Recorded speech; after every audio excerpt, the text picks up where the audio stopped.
What would a December be without a... Could you stop, John Downs? Come on, we're trying to have a conversation here. This guy always interrupting. What would December 19th be without a war on Christmas discussion? Well, it turns out the United Kingdom's Department of Energy and Climate Change has issued a memorandum saying, try to avoid saying Merry Christmas. They've also thrown out some... There it is. Staff at a government department have been urged to avoid writing the words Merry Christmas in seasonal email greetings to avoid upsetting anyone. Instead, employees at the Department of Energy and Climate Change have been told that they've reportedly been advised to stick to the more neutral term, season's greetings. And yes, Mr. John Downs is here to talk a little bit about this. I'm going to guess, and I'm just going out on a limb here, that you're okay with this kind of thing, this vanilla language that they're presenting. No, actually, I'm not. It's a little strange. I think we are a little hypersensitive this year in particular. If you look at the events in Sydney, in Ottawa, not too long ago, the beheading of Mr. Rigby as well in London, I think people are really on edge when it comes to being told not to offend people of different faiths. Where does that come from? Well, I think it comes from the fact that we feel like our, not just Christmas, but our entire way of life is somewhat under attack. I don't think it's the place of the government, actually, to tell people how they should be corresponding with people when it comes to season's greetings or seasonal greetings or holiday greetings or anything like that.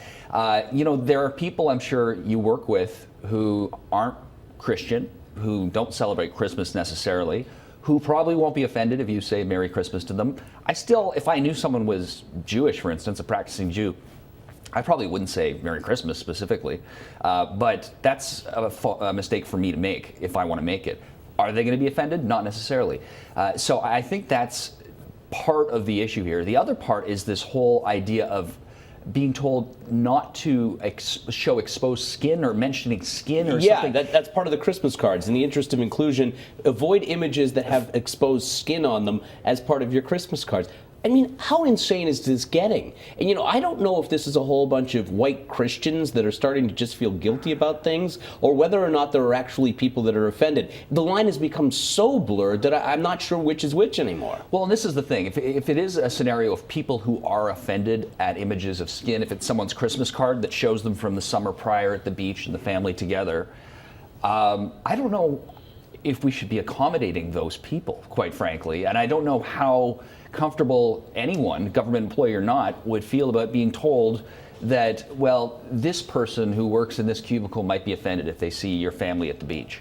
I think that's where it really goes over the line, because you think about it, who would possibly be offended? Well, clearly we're talking about issues of modesty. If we're talking about issues of modesty, is this accommodating Muslims? And I think people will draw that conclusion. I'd be really curious. Who's going to be offended by a Christmas card? Apparently Muslims. And this is the thing, and there's really no other conclusion to draw. But someone is saying and they say it is a very diverse office here. You have Muslim coworkers. They might be offended by images of skin or your kids playing in the sand. Listen, I'm not easily offended, right? I'm not an easily offended guy. But if I got to the point of offense over a Christmas card, and the Christmas card was in front of me, and I thought, oh, I'm offended by this, I wouldn't go to the person. If you had sent me the Christmas card, I wouldn't go to you and say, John, I've got a beef with you, or to your supervisor or to the people at HR. I would simply take the Christmas card, put it in the garbage, and that would be the end of it. Why do we need to go this far? Memorandums, memos, all of these different things. Just, if you're offended, brush it off. Well, and this is the whole issue, is that there are people's jobs, it's their entire job description, to prevent anyone, any coworker, any employee from even feeling mildly uncomfortable, let alone offended to the point where they might confront someone about it. Well, now I'm offended that those jobs actually exist. Yeah, that's offensive. I think that's fair. Because what this does is this is going to, I think we're going to see a backlash as a result of this actual memo. And people are going to say, well, just because you told me to do it, I'm not going to do it. I'm going to send more cards out. I'm going to have scantily clad bikini models on the front of cards. See, you would do that. Just to send them out there to see if anybody actually complains about it. And this is the whole issue, though, is the pendulum going to swing the other way? Where, I'm the kind of person who might not say Merry Christmas to someone who I know, or Happy Baby Jesus Day, to someone who didn't celebrate Christmas. I'm supposed to be offended by that, but I'm not. I just wouldn't do it because it wouldn't make sense. But I don't know if anyone out there would actually take offense. We've talked about this many times on the radio, and we have people call in who are not Christian, who do say Merry Christmas and say they're not offended by it. I would be offended. I'm not going to be offended on behalf of Muslims, but I would tend to believe there might be Muslims out there who would think, wow, you really believe that those are my sensibilities, that I'm this sensitive? And that would possibly be insulting. I'd be curious to hear from Muslims on this kind of thing as to being accommodated to the point where people are being ordered not to say something or do something that might cause offense to them. It's forced pandering is what it becomes. It is, but to the point of almost insulting if you're the reason, if you're a member of the group that's the reason for that pandering. There is one UK city council, I believe it's Birmingham, England, that decided to rename all of their Christmas celebrations at the office Winterval.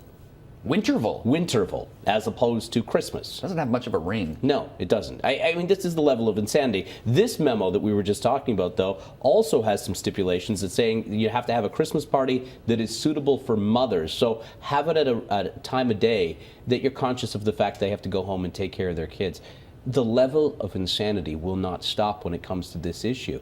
I think it is bureaucrats that are tripping over themselves, as you say, to try to justify their jobs, to try to make it so that what they are doing has some significance to it. You don't need to. Just ask the ladies around the office. If you need to make it home for your kids, we'll provide some taxi chits. That's all you have to do. Well, it's a little presumptuous because a lot of the young mothers I know would love the opportunity to get the hell away from their kid for a few hours. Very often, mothers have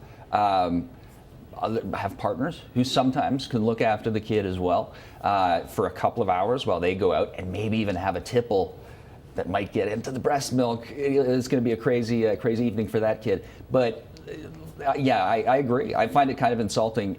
But it has gotten to the point where I think there are people trying to justify their jobs. You see this in the public service. God, I sound like you were Faith Goldie today. I don't know what's going on. I don't know what happened to you. I was expecting a big argument. I got into the breast milk. I don't know. Apparently you've been sipping on the breast milk in the back room.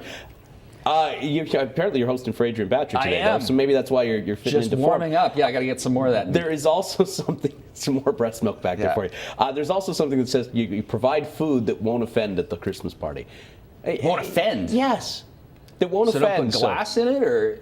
No, that it won't be culturally offensive. So, don't serve certain things that people may say, oh, that's against my religion to eat. But we already do that to a degree. You go to the office, where they have the crappy pizza at the office party, and they always get a couple of vegetarian, and if I had a lot of Muslims or any Muslims, I'd probably think to accommodate them.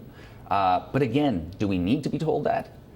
The answer is no. And what we need to start doing is we need to start talking to the communities that we think are going to be offended, and let's pass out a poll or a survey to them and ask them if this following things actually offend you. And I'll guarantee you come back with most respondents saying, no, I'm not offended by it. Stop, we need to have a society that we say to these white, likely Christian people that think others are going to be offended, knock it off. Stop being offended on somebody else's behalf, because that's exactly what's going on with this. I'd love to know whether or not they've got a gluten-free option when it comes to that kind of stuff as well, because I bet you there'd be more people there who would click the box that says gluten-free, as opposed to a number of Muslims who would say halal meat only, please, that kind of thing. So just to recap here, we're going to say Merry Christmas. Sure. We're going to say no to Winterval. Ladies, if you have a child and you want to go to the Christmas party, let loose. Yeah. Have a couple of sips of the eggnog. Pump it's all before good. you go. I'm not even going down that road. Breast pump. And if they want to throw out a pork roast along with a veggie option, everything is good. I don't know, maybe they can't be on the same table or something like that. All right, enough out of you.